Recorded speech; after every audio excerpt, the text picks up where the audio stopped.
اب ہمارے یہاں ابھی آج کل جو مجھ سے بھی کئی لوگ سوال کرتے ہیں، اب کیا کریں، ہونٹ بھی اپنا دانت بھی اپنا. کچھ لوگ منہج کی بات کرتے ہیں، بہت صحیح کرتے ہیں، لیکن کچھ لوگ منہج کی بات میں اتنا غلو کرتے ہیں کہ اپنے ہی لوگوں کو چبانا شروع کر دیتے ہیں. میں اپنے آپ کے کن فقیہین کے کچھ ساتھیوں کو دیکھتا ہوں، ابھی سوال کر رہا تھا کہ ایک طرف وہ ان کو یہ اعتراض ہے کہ ایک آدمی نے تقریر کی تو پبلک میں جو ہے وہ عالم نہیں ہے، کیسے تقریر کر رہا ہے، اور وہی آدمی جو اعتراض کر رہا ہے وہ اپنے کن فقیہین کے اساتذہ اور دکتور کو سکھا رہا ہے. آپ عوام کو نہیں بول سکتے، وہ علماء کو سکھا رہا ہے. ان کا خود کا تضاد ہے یہ کہ آپ ایسا مانتے ہو کہ ایک آدمی نئی ڈگری والا ڈگری نہیں رکھتا تو جو یاد ہے وہ بھی بیان نہ کرے. ان کو سمجھنے کی غلطی ہے. میں ایسا مانتا ہوں کہ ان لوگوں نے اصل میں منہج ہی نہیں سمجھا اور منہج کی بات کرتے ہیں. اور جیسے خارجی اسلام سے باہر کر دیا کبیرہ گناہ کے ارتکاب سے، ویسے یہ صغیرہ گناہوں کی بنیاد پر منہج سے باہر کر رہے ہیں اس کو. بھائی ایک شخص کا منہج صحیح ہے تو کیا وہ غلطیوں سے پاک ہے؟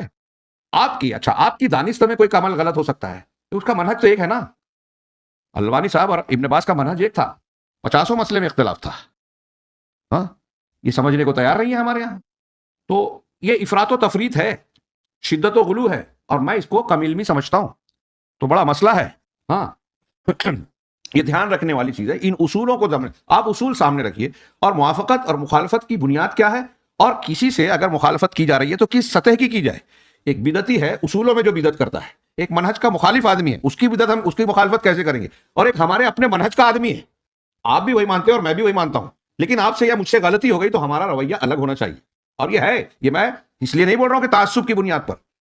یہ نبی کریم صلی اللہ علیہ وسلم کی اس فرمان سے ظاہر ہو رہا ہے کہ خارجی اگر ہو تو نماز روزہ کتنا اچھا پڑھ رہا ہے، مار ڈالنا. لیکن اگر مسلمان ہے تو اللہ کے رسول نے کہا، شراب پینے والے صحابی کے بارے میں کہا ان پر لعنت مت بھیجو، وہ اللہ اور اس کے رسول سے محبت کرتا ہے. نوٹ کیجئے، یہ رسول کی تعلیم ہے. یہ علامہ ابن تیمیہ کا ایک جگہ کا جواب ہے یہ کہ عمل میں کوتاہی اگر ہے تو لعنت نہیں بھیجنا ہے، اور عقیدے میں کوتاہی ہے تو قتل کر دینا ہے. یہ نبی کی تعلیم ہے. بنیاد کیا بنی، اصل کیا ہے؟ عقیدہ. جب ہمارا اور آپ کا عقیدہ ایک ہے نا تو لعنت ملامت نہیں کرنا چاہیے. غلطی اگر ہوئی تو پہلے آپ پرسنل میں بات چیت کیجئے، سمجھائیے.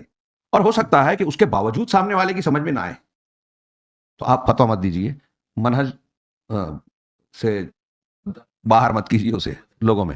اور سوشل میڈیا پہ اسی میں طاقت لگائے ہوئے، شرک سے لڑو، کفر سے لڑو، بدعت سے لڑو. بہت کم علماء کو ہمت ہے. آپ کو ہمت ہے تو اپنے ہی علماء کو رد کرنے کی ہے. ان کو رد کیجیے جو غلط ہے، جو کھلا ہے، جس میں سارے اہل حدیث متفق ہیں کہ وہ غلط ہے.